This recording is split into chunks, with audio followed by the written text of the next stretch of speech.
Votre journal d'information locale, Théo Guiton. Bonsoir à toutes et à tous. Dans l'actualité du mardi 3 février, les élections étudiantes à Cergy et ailleurs, c'est parti. Reportage. Bouffémont accueille son premier festival de théâtre, votre agenda culturel de la semaine. Et côté météo, demain le ciel est dégagé dans la matinée avec des nuages qui devraient apparaître l'après-midi. Comptez 3 en minimal, 12 en maximal.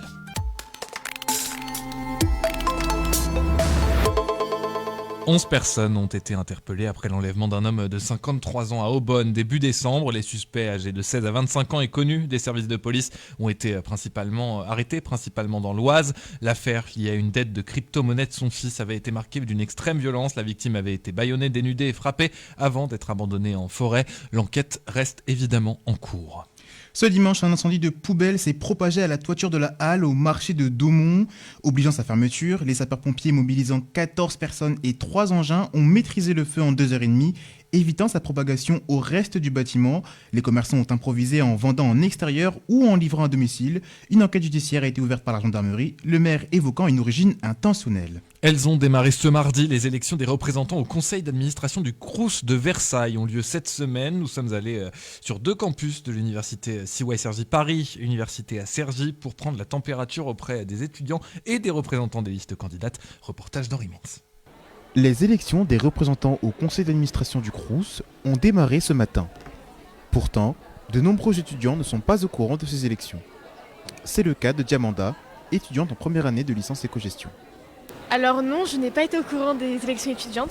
Même chose pour Hanson et Elori, étudiants en première année de droit. Oh, on n'a pas trop entendu parler. Je crois que j'ai reçu un mail, mais c'est tout, j'ai pas ouvert. Non, je sais pas comment ça se passe. Je connais vite fait ceux qui se présentent, mais c'est tout. Pas du tout. Je sais que il y avait une élection même. Idem pour Juliette, étudiante au campus Saint-Martin. J'ai vu sur les mails qu'il y avait des élections du Crous. Donc je trouve ça important, mais je trouve qu'on n'est pas assez informé sur ce que c'est, à quoi ça sert et l'utilité de ces élections. Restauration, logement, vie étudiante, des thématiques pourtant centrales sur lesquelles ces élus agissent. Ce sont donc des élections cruciales, notamment pour Rubens, délégué national de l'UNI, un syndicat étudiant ancré à droite. On a des mesures concrètes et réalisables pour les étudiants. Alors nous, certes, on ne promet pas un salaire étudiant comme d'autres listes, parce qu'on estime que c'est pas réalisable. En revanche, on veut mettre en place un ticket resto étudiant qu'on a déjà réussi à mettre en place pour 100 000 étudiants en France sur des campus délocalisés qui ne sont pas dotés de cette offre de restauration parce qu'il n'y a tout simplement pas les infrastructures pour. Ça a permis de reculer la précarité étudiante de manière efficace et pas trop coûteuse. L'idée, donc, c'est de généraliser cette mesure. Nous souhaitons supprimer la CVEC, qui est une taxe de 105 € que tous les étudiants payent en début d'année au moment de l'inscription à l'université et qui permet, en théorie, d'améliorer leur vie, leurs conditions d'études, de créer des événements sur le campus, mais en fait, dans les faits, des événements dans lesquels on va retrouver 1, 2, 3, 4% des étudiants et tous les autres n'en bénéficient quasiment pas. Donc on préfère que pendant le mois de septembre, qui est le mois que les étudiants subissent le plus en termes de précarité, étant donné que la rentrée universitaire, qu'il faut dépenser pour s'acheter un nouveau PC par exemple, ou d'autres dépenses importantes, on estime que 105 € ça n'est pas rien. Sur une scolarité de 5 ans jusqu'au master, ça représente un peu moins de 600 €. Donc on estime que les étudiants doivent pouvoir garder cet argent. Pour Javid, qui travaille au sein de la maison étudiante du campus des Chênes à Cergy, ce montant n'est pas inutile. C'est une certaine somme, du coup les boursiers sont exonérés et cette somme-là elle est mise en place pour que les étudiants ils puissent avoir une vie agréable, pour avoir des activités, des choses à la disposition. Mais nous par exemple on a des jeux, on a un endroit, on peut mettre la Switch, les étudiants y passent, ils sont bien, ils en profitent. La sécurité dans les logements Crous est également une priorité pour l'UNI. On aimerait bien qu'il y ait un peu plus de sécurité dans les résidences étudiantes parce que aujourd'hui on retrouve même certaines résidences étudiantes qui sont soumises en fait à du trafic de drogue en interne. On trouve ça complètement honteux. Il y a des dégradations également, souvent d'ailleurs par des personnes qui sont assez virulentes et qui sont des rangs de l'extrême gauche. Donc voilà, on veut un petit peu plus d'ordre dans les résidences universitaires, mettre juste des caméras de surveillance et faire en sorte qu'il y ait un gardien dans chacune d'entre elles. Comme ça en fait ils ont une vraie interaction avec les personnes qui résident sur place, qui peuvent anticiper un certain nombre de problèmes et en cas de nécessité pouvoir contacter les forces de l'ordre. Antoine, militant au Point Levé, un syndicat étudiant de gauche, met plutôt l'accent sur les difficultés financières des étudiants. La précarité étudiante, elle fait que exploser. Je pense qu'on le voit tous et toutes, particulièrement les boursiers, avec énormément de retard de bourse pour ce mois de janvier. En fait, c'est un phénomène plus général. Nous, on a fait une enquête avec le Point Levé en 2024 et nationalement, on a vu qu'on est 85% à vivre sous le seuil de pauvreté, 10% même qui ont déjà vécu au moins une fois à la rue. Et nous, on pense que cette situation, elle tombe pas du ciel, mais qu'en fait, c'est les conséquences des politiques conscientes des gouvernements successifs, que ce soit Macron, Hollande avant, etc. Que nous, au Crous de Versailles, ça nous touche particulièrement. C'est l'un des Crous qui fait le plus d'expulsions de logements en France, avec 30% des expulsions nationalement qui sont du Crous de Versailles. Nous, face à ça, on pense qu'on a besoin d'élus de combat dans les conseils d'administration parce qu'on sait très bien qu'on n'a pas le rapport de force là-bas. Sur les 24 sièges, 7 seulement sont pour les étudiants. Nous, on pense que le rapport de force, il est à construire par le bas avec les étudiants et pour arracher des revendications nécessaires. Nous, on pense qu'il nous faut un revenu étudiant à hauteur du SMIC pour toutes et tous, étudiants français comme étrangers, et surtout qu'il soit financé par les grands patrons, par les grandes fortunes, parce qu'on pense qu'on a de l'argent, mais il faut aller le chercher là où c'est. Il défend également la construction de davantage de logements Crous. Sur la question des logements Crous, il y en a pour seulement 2% des étudiants en France. Nous, on pense qu'il en faut beaucoup plus. Il faut des constructions massives et que ce soit Eiffage, Vinci qui paye pour tout ça. Et ces élections se poursuivent jusqu'à ce jeudi et se déroulent en ligne via un lien disponible sur votre boîte mail si vous êtes étudiant. L'entente Oise-Aisne invite les habitants et acteurs économiques de la vallée de l'Oise à participer à la consultation publique sur le futur programme d'action de prévention des inondations. Objectif: mieux anticiper et gérer les crues, renforcer la protection des digues et réduire les vulnérabilités entre 2026 et 2032. Le programme concernera 410 communes et près de 850 000 habitants avec un budget d'environ 16 millions d'euros financé par l'État, l'Europe et les collectivités locales. Les avis peuvent être déposés jusqu'au vendredi 20 février sur oise-n.net. Une autre consultation publique, la ville de Saint-Ouen-l'Aumône et l'agglomération de Cergy-Pontoise annoncent la requalification de la friche industrielle de la Porte Jaune sur une vingtaine d'hectares au quartier des Pluches.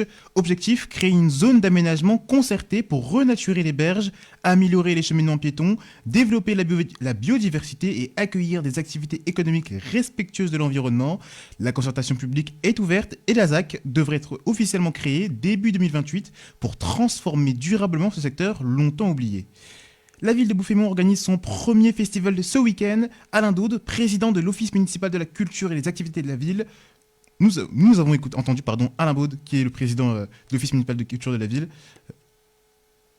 Alors, le festival, c'est une idée d'un comédien l'année dernière à la fin d'une représentation qui nous a dit « Mais pourquoi vous proposez des pièces de théâtre tout au long de l'année à Bouffémont et pas de festival ? Pourquoi ?» On a réagi en créant ce premier festival de théâtre à Bouffémont. Alors, est-ce que vous pouvez nous parler du coup de ces spectacles ? Alors, le vendredi, on commence avec une pièce mythique du Splendide, Le Père Noël est une ordure. On présente plus sa pièce, même si elle est un peu différente et beaucoup moins connue que le film. Différente tant sur la forme que sur les propos. Le samedi après-midi, on a pour les enfants à partir de 3 ans, mais ça concerne naturellement les adultes, les contes du Baobab, interprétés par Will Maes, qui est en dehors de ça notre régisseur. En fait, ce sont des contes inspirés de récits traditionnels des griots. Will est également un musicien, c'est-à-dire qu'il accompagnera son récit d'instruments traditionnels, le djembé ou le balafon.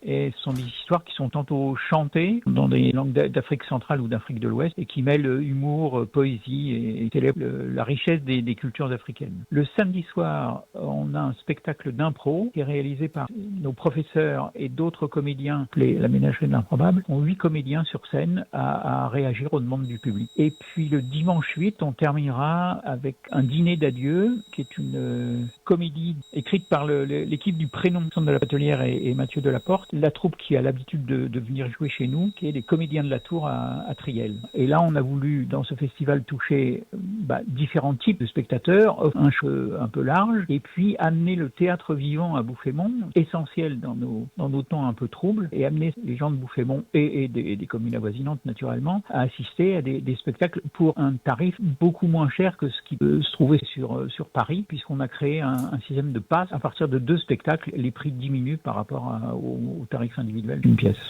Le festival se déroulera ce week-end à la salle de spectacle Le Caméléon de Bouffémont. Et oui, un festival donc de théâtre, on l'a dit, à Bouffémont, et avec des petits bips dans le son, vous l'avez entendu, mais c'est parce qu'il y a des travaux, figurez-vous, à côté de nos studios, et on n'est pas responsable de quand il y en a. On est mardi tout de suite, votre agenda culturel de la semaine.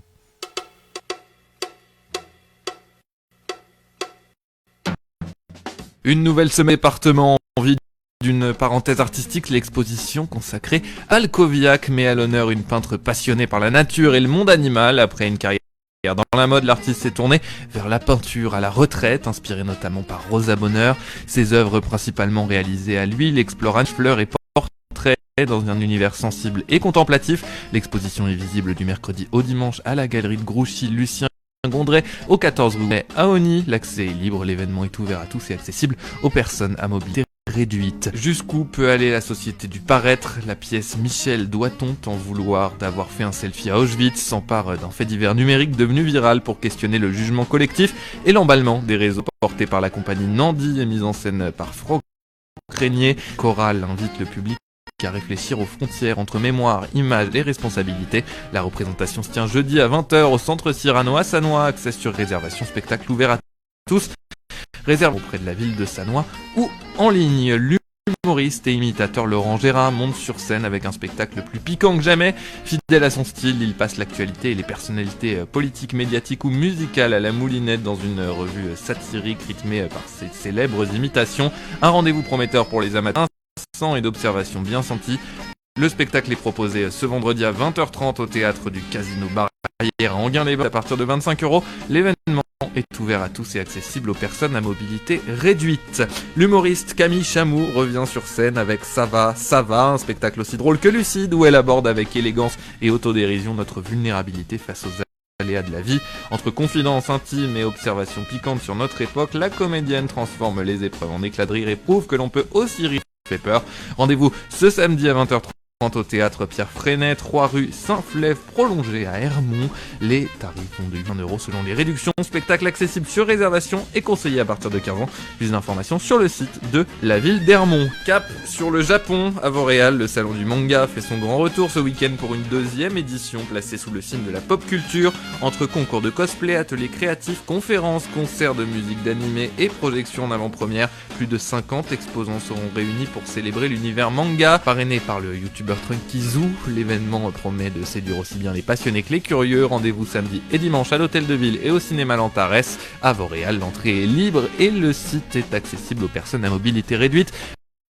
Plus d'informations sur .fr. Pendant tout le week-end, le lycée Julie-Victoire d'Aubier à Argenteuil, ce temple de la lecture, à l'occasion des lecteurs lire sous les couvertures autour du thème Elle court la banlieue. L'événement propose 4 espaces dédiés aux littératures, BD, histoire et ainsi qu'une trentaine d'auteurs, illustrateurs et éditeurs à rencontrer. Exposition, jeux autour du patrimoine, ateliers, déambulations musicales et coins lecture cocooning rythmeront ces 2 jours festifs organisés par plus de 100 bénévoles. Rendez-vous samedi de 11h à 19h et dimanche de 10h à 18h au lycée Julie-Victoire d'Aubier à Argenteuil. Libre et ouvert à tous. Plus d'informations sur le site sous les couverts.org. Préparez-vous à fredonner des refrains que vous connaissez par cœur. Auteur de tubes incontournables pour de nombreux artistes, Didier Barbelivien monte sur scène pour un spectacle mêlant ses propres succès et les chansons qu'il a écrites pour les plus grands. Un moment placé sous le signe de la nostalgie et de la bonne humeur à partager entre amis ou en famille. Le concert aura lieu dimanche à nos barrières d'Enghien-les-Bains. Les tarifs débutent à partir de 25€. Pour réserver ou obtenir plus d'informations, vous pouvez contacter le 01 39 34 10 80 ou consulter le site du casino. Je vous souhaite évidemment une excellente semaine culturelle dans le Val d'Oise. On est jeunes, on peut apprécier Didier Barbelivien, n'en déplaise à la régie. Rendez-vous mardi prochain évidemment pour un nouvel agenda. C'est la fin de ce journal.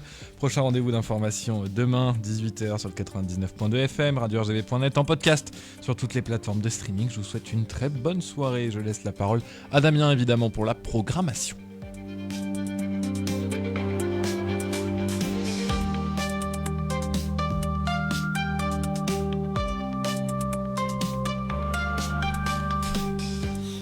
Au menu de votre soirée, eh bien, il sera question de son sous toutes ses formes, qu'ils soient expérimentales, rock ou bien très gros son, puisque vous avez rendez-vous tout d'abord à 19h avec Écoutez, il n'y a rien à voir, présenté par Philippe Rimbaud et Fabienne Louis.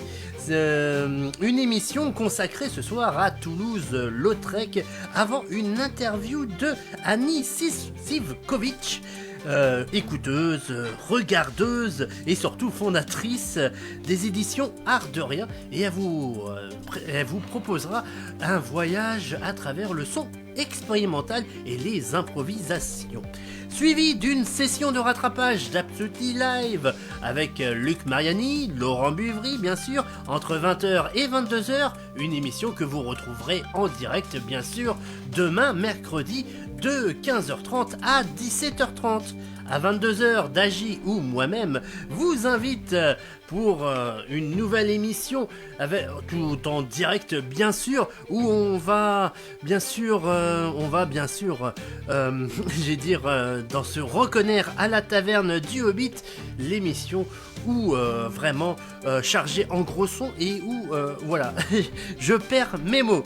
Bref, une émission où vraiment je retrouve plus mon expression, c'est pas grave, je la retrouverai. Enfin, à minuit, vous retrouverez Freb, bien sûr, pour son émission, la session de rattrapage de son émission Broadcast de dimanche dernier, l'émission de la pop music des années 60 jusqu'à nos jours. Voilà, très bonne soirée à l'écoute de RGB sur le 99.2 FM, radio-rgb.net. Ça, c'est bien sûr dans la mémoire, ou bien sûr sur les applications pour mobile, les radios associatives, ou encore Radio Player, et bien d'autres. RGB, c'est en direct de Cergy-Pontoise, la preuve, avec cette annonce d'émission, ou encore en direct du Val d'Oise, et bien plus encore.